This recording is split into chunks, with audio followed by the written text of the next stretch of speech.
Joining us right now is Fox News military analyst General Jack Keane. General, it's always a pleasure. Good to see you. Thanks for joining us. Good to see you, Marie. Is North Korea looking for a fight?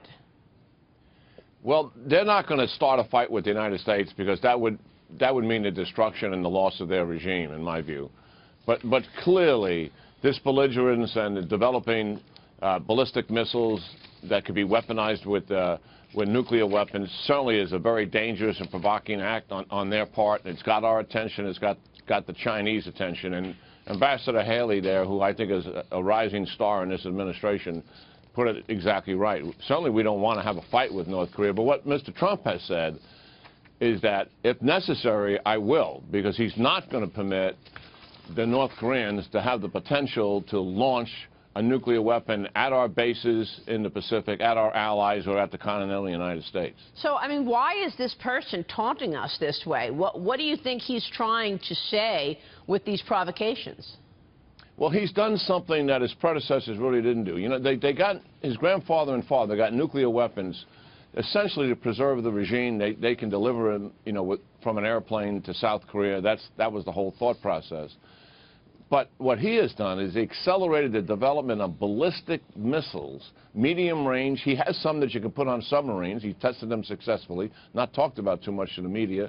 He's got land-based medium-range ballistic missiles, and he's trying to develop intercontinental ballistic missiles that can reach the United States.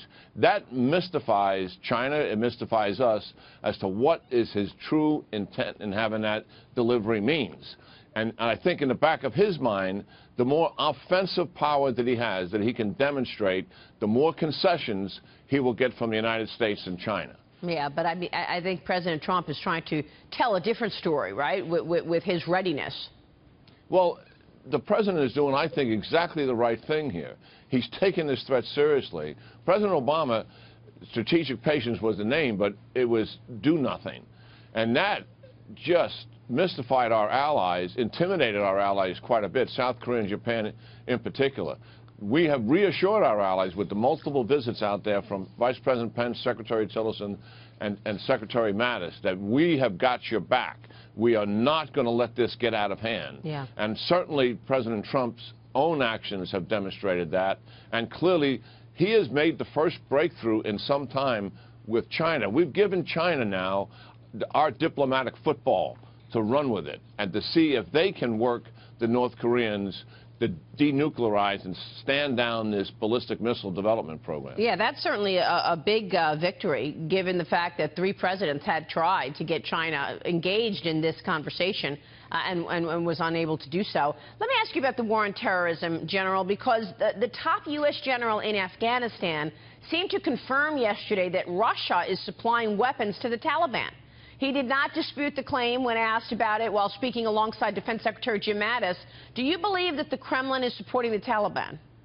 Yeah, absolutely. We've got pretty good evidence of that. They are supplying them with weapons. They're using the Iranians mostly to get those weapons into Afghanistan from the west and from the south. The Iranians are allied with the Russians in Syria, and they're allied with the Russians here in pushing against the United States and the Afghan government in support of the Taliban.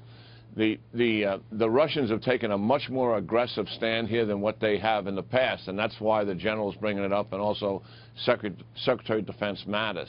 What they've come to realize that the United States seems to be permanently stationed now in Afghanistan, and they resent having the United States on their southern border like that as a sphere of influence in southern Asia. The Iranians have always had that feeling, certainly, and that's why they've worked against the United States efforts. To be frank about it, in 2001, they both supported our efforts, the Russians and the Iranians, when we invaded Afghanistan to topple the Taliban regime.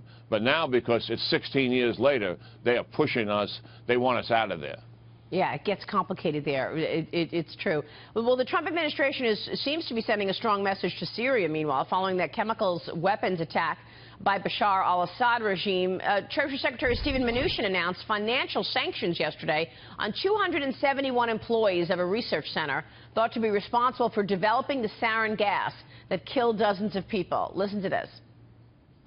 The United States is sending a strong message with this action that we will not tolerate the use of chemical weapons by any actor, and we intend to hold the Assad regime accountable for its unacceptable behavior. Was this the right move, General, these sanctions on 271 people? Yeah, I mean, we've done this before. President Bush did it in 2005 against the same organization, this research center that manufactures sarin gas and other toxic chemicals, frankly.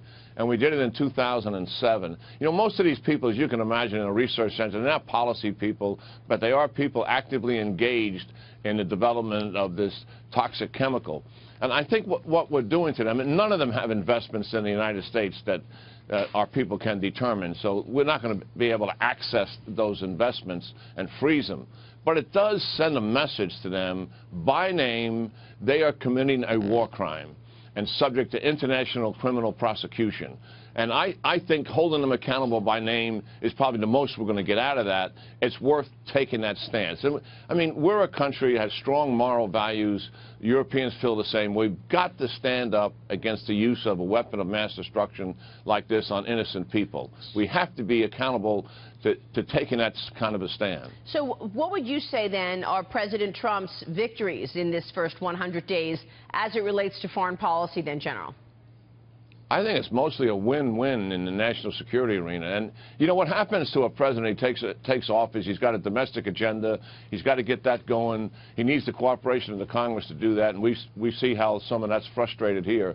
But the world has a way of coming to 1600 Pennsylvania Avenue. It's happened to every single president post-World War II, very dramatically so. And it's happened to this president. And I think the way he's handled North Korea, the action he took in Syria, reassuring our allies all around the world that despite the rhetoric of the campaign in opposing NATO and criticizing specific countries, he has reassured all of those allies out there that the United States is back on the world stage as a global leader, exercising responsible, decisive, and I think moral leadership once again. Yeah, I think that sentiment has really resonated throughout. General, it's good to see you as always. Thanks so much.